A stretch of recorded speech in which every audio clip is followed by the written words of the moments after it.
Everyone, welcome to Avi classes. Myself Ranjit Kumar. और आज मैं फिर से आप लोगों के लिए विद्युत का पार्ट जो है 7 लेके आया हूँ। जैसे कि हम लोग पिछले क्लास में पढ़े थे विद्युत के बोल सकते हैं समांतर क्रम के बारे में, ठीक है। तो आज हम उसी को आगे बढ़ा रहे हैं। समांतर क्रम से एक हम क्वेश्चन लिए हैं न्यूमेरिकल, उसके बाद उसके आगे जो क्वेश्चन है उनको देखेंगे। क्लियर? तो यहाँ पे जितनी भी सारी चीज़ मैं बता रहा हूँ आप लोगों को, यहाँ पे किसी प्रकार का आपको नोट करने की ज़रूरत नहीं है। सिंपल से आपको क्या करना है, इस वीडियो के नीचे डिस्क्रिप्शन बॉक्स में लिंक मिल जाएगा हमारे टेलीग्राम का, उसको क्लिक करके ज्वाइन कर लीजिएगा और वहाँ पे आपके पास PDF डाउनलोड करने के लिए ऑप्शन आ जाएगा। क्लियर? साथ ही अगर आप क्लास 10th में हैं, इतिहास, नागरिक शास्त्र, भूगोल और बोल सकते हैं अर्थशास्त्र, ये सारी चीज़ अगर आपको बोर्ड लगता पढ़ने में तो एक बार ज़रूर नीचे डिस्क्रिप्शन बॉक्स में हर एक, जैसे कि इतिहास के लिए प्लेलिस्ट बना हुआ है और बोल सकते हैं पार्ट वाइज करके वीडियो भी दिया गया है, उनको देख लीजिएगा। 100% मैं आपको बोल सकता हूँ कि आप बोर नहीं होंगे। अच्छी तरह से, बहुत अच्छी तरीके से हम लोग तैयार किए हैं इतिहास, नागरिक शास्त्र, भूगोल का भी वीडियो, साथ में आप मैथ्स का भी कर सकते हैं। तो चलिए हम लोग स्टार्ट करते हैं और समझते हैं। ये देख सकते हैं पार्ट 7। इसके पहले मैं 6 वीडियो ऑलरेडी अपलोड कर चुका हूँ। तो यहाँ पे बोल रहा है कि हमारे पास 2 ओम, 3 ओम, 6 ओम 3 प्रतिरोध को किस प्रकार जोड़ा जाए कि समतुल्य प्रतिरोध 1 प्राप्त हो। तो सबसे पहले हम लोग यहाँ पे देखिए कि क्या क्या दिया हुआ। तो यहाँ पे लिखे हम लोग को दिया है क्या क्या दिया हुआ। R1, मतलब फर्स्ट टर्म को हम लोग R1 मान लिए, इट मीन्स ये हमारा 2 ओम है। फिर दूसरे को हम लोग R2 मान लिए, इट मीन्स ये हमारा दूसरा कितना है, 3 ओम है। R3 तीसरा हमारा कितना दिया है, 6 ओम। और हम लोग को प्राप्त क्या करना है, 1 ओम। सिंपल से याद रखिएगा, जब हम लोग का प्रतिरोध ज्यादा करके दिया है और कम बोल रहा है कि हमको प्राप्त करना है, तो उसको हम लोग हमेशा किस क्रम में जोड़ेंगे, समांतर क्रम में जोड़ेंगे। और हम लोग को कम दिए, अगर हम लोग को कम दिया है और ज्यादा प्राप्त करना है तो उसको श्रेणी क्रम में जोड़ेंगे। तो यहाँ पे देखिए हम लोग को 2, 3, 6 दिया है, लेकिन बोल रहा है 1 ही ओम प्राप्त चाहिए, हमको 1 ओम चाहिए। तो इसको हम लोग क्या करेंगे, समांतर क्रम में जोड़ेंगे। तो यहाँ पे लेंगे समांतर क्रम में जोड़ने पर, समांतर क्रम में जोड़ने पर समांतर क्रम में हमारा फॉर्मूला क्या था, 1/RP इक्वल टू क्या था, 1/R1 plus 1/R2 plus 1/R3। ये अगर आपको नहीं पता है कि ये कहाँ से आया तो पिछला वीडियो जरूर देखिएगा, हम आई बटन में लगा देंगे, ठीक है, या तो प्लेलिस्ट को चेक कीजिएगा। तो यहाँ पे 1/RP equal to 1/R1। R1 हमारा कितना, 2 ओम है, तो यहाँ पे 2 लिखते हैं, प्लस R2 कितना है, 3 ओम है, तो यहाँ पे क्या होगा, 3 होगा, प्लस R3 की बात करें यहाँ पे 6 है, तो यहाँ पे 6 होगा। अब आपको करना क्या है, इन तीनों प्रतिरोधों का क्या करना है, एलसीएम लेना है। तो यहाँ पे हम लोग लिखेंगे 1/RP इक्वल टू क्या होगा, इन तीनों का एलसीएम हो जाएगा 6। तो आप यहाँ पे क्या करो, 6, 2 को कितनी बार पढ़ेंगे, 6 होगा, 3 बार, तो यहाँ पे 3 लिख दीजिए। प्लस 3 को कितनी बार पढ़ेंगे, 6 होगा, 2 बार, तो यहाँ पे 2 लिख दीजिए। 6 को कितनी बार पढ़ेंगे, 6 होगा, 1 बार, तो यहाँ पे 1 लिख दीजिए। तो यहाँ पे आप देख सकते हैं 1/RP इक्वल टू क्या होगा, 3, 2, 5, 5 और 1 6, 6 बटे कितना हो गया, 6। अब यहाँ पे आप कर सकते हैं 1/RP इक्वल टू 6 कैंसिल होगा तो क्या बचेगा, 1, 1 बाय क्या होगा, 1। तो यहाँ पे RP जो होगा इसको उल्टा कर देंगे, ऊपर कर देंगे, तो ये 1 आ जाएगा आंसर, 1 ओम।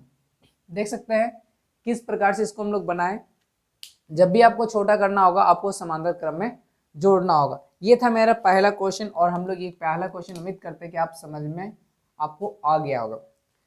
अब देखिए एग्जाम में आपका इंपॉर्टेंट क्वेश्चन है, इसको जरूर आप नोट कीजिएगा। अब यहाँ पे हमारा दूसरा क्वेश्चन है कि एमीटर तथा वोल्ट मीटर में क्या अंतर है। जैसे हम आपको बताए थे जो हमारा विद्युत परिपथ होता है उसमें अमीटर और वोल्ट मीटर दोनों को क्या किया जाता है, जोड़ा जाता है। एमीटर से क्या होता है, परिपथ में प्रवाहित धारा को मापता है, और वोल्ट मीटर का क्या करता है, परिपथ में जितना विद्युत धारा प्रवाहित हो रहा है उसको मापता है, ठीक है, कितना वोल्ट प्रवाहित हो रहा है। तो यहाँ पे हम लोग क्या लिखेंगे कि जैसे कि हम लोग का पहला है आमीटर, यहाँ लिख दिया वोल्ट मीटर, दोनों को अंतर करने के लिए। पहला पॉइंट यह जो होता है किसी विद्युत परिपथ में धारा की प्रबलता को मापता है। मतलब कि आमीटर का काम क्या है कि किसी परिपथ में कितना विद्युत प्रवाहित हो रहा है उसको क्या करता है, मापता है। 5 एम्पियर, 6 एम्पियर, 7 एम्पियर, कितना पर उसे परिपथ से विद्युत धारा जा रहा है उसको क्या करते हैं, मापते हैं। उसके बाद आता है हमारा वोल्ट मीटर की बात करें। वोल्ट मीटर का क्या काम है, यह किसी विद्युत परिपथ में दो बिंदुओं के बीच की प्रवाहित विभवांतर को मापता है। एडवांस बोल सकते हैं वो क्या करेगा, दो बिंदु, एक और दो बिंदु के बीच का विभवांतर को मापता है कि उससे कितना धारा जा रहा है, दो के बीच में जो विभवांतर है प्रवाहित हो रहा है उसको मापता है। और यहाँ पे देख सकते हैं आमीटर का दूसरा पॉइंट क्या है, यह किसी विद्युत परिपथ में श्रेणी क्रम में जोड़ी जाती है। हमेशा याद रखिएगा आमीटर को हमेशा क्या जोड़ा जाता है, विद्युत परिपथ में श्रेणी क्रम में जोड़ा जाता है, जबकि वोल्ट मीटर को विद्युत परिपथ में समांतर क्रम में जोड़ा जाता है।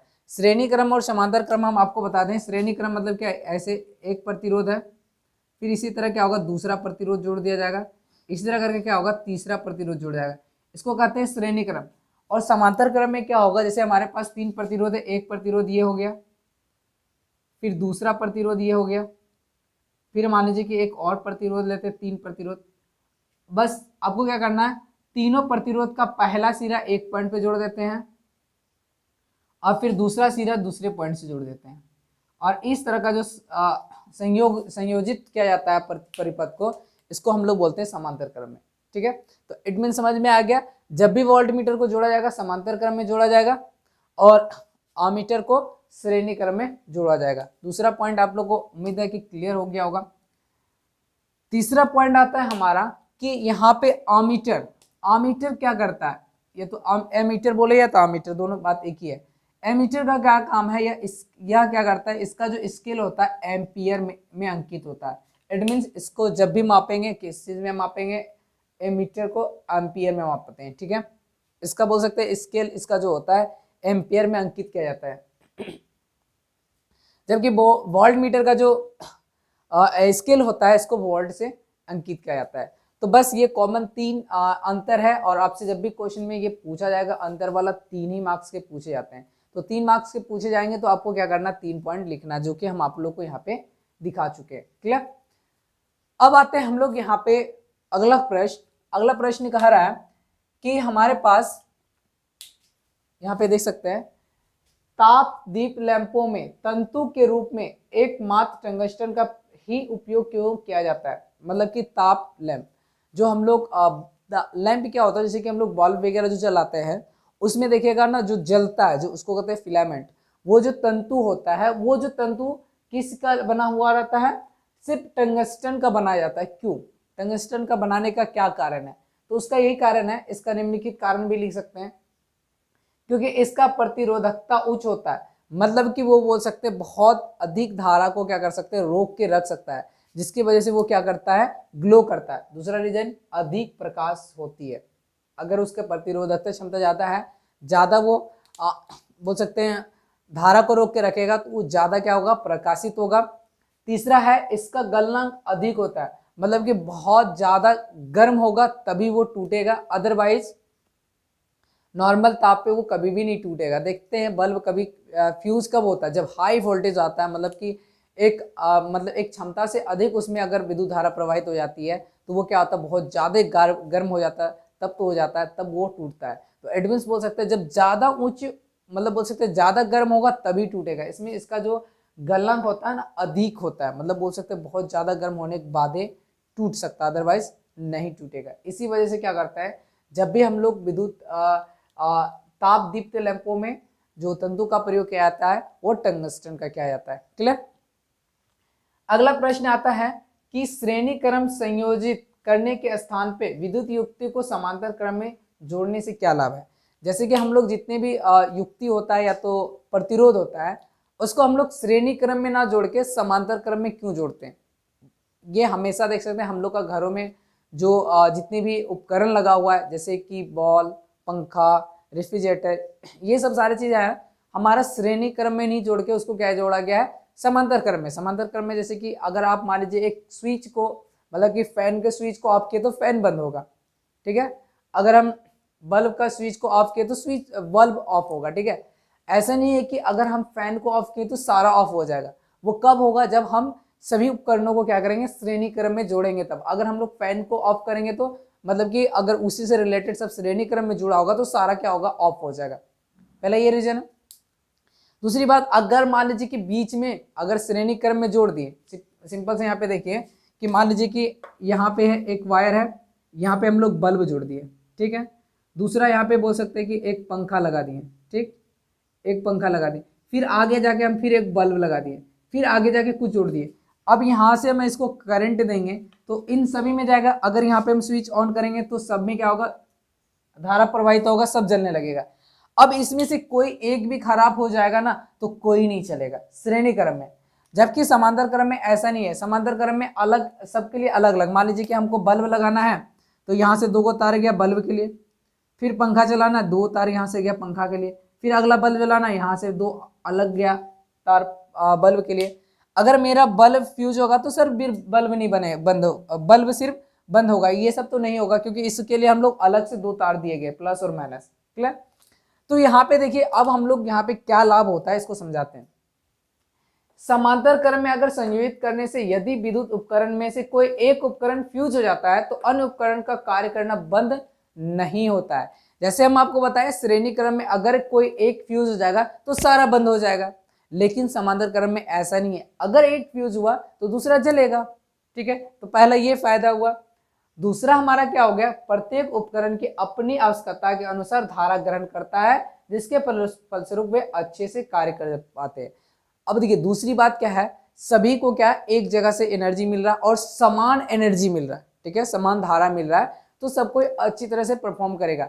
अगर यही चीज को आप श्रेणी क्रम में डाल दीजिएगा तो जो पहला प्रतिरोध होगा, अगर वो हाई ज्यादा मतलब कि ज्यादा रेसिस्टेंस वाला है, ज्यादा प्रतिरोध को वो बोल सकते हैं रोक के रखता है, तो आगे उसको प्रतिरोध जाने नहीं देगा, तो वो आगे वाला क्या होगा, बहुत कम उसको क्या करेगा, बहुत कम धारा मिलेगा, ठीक है।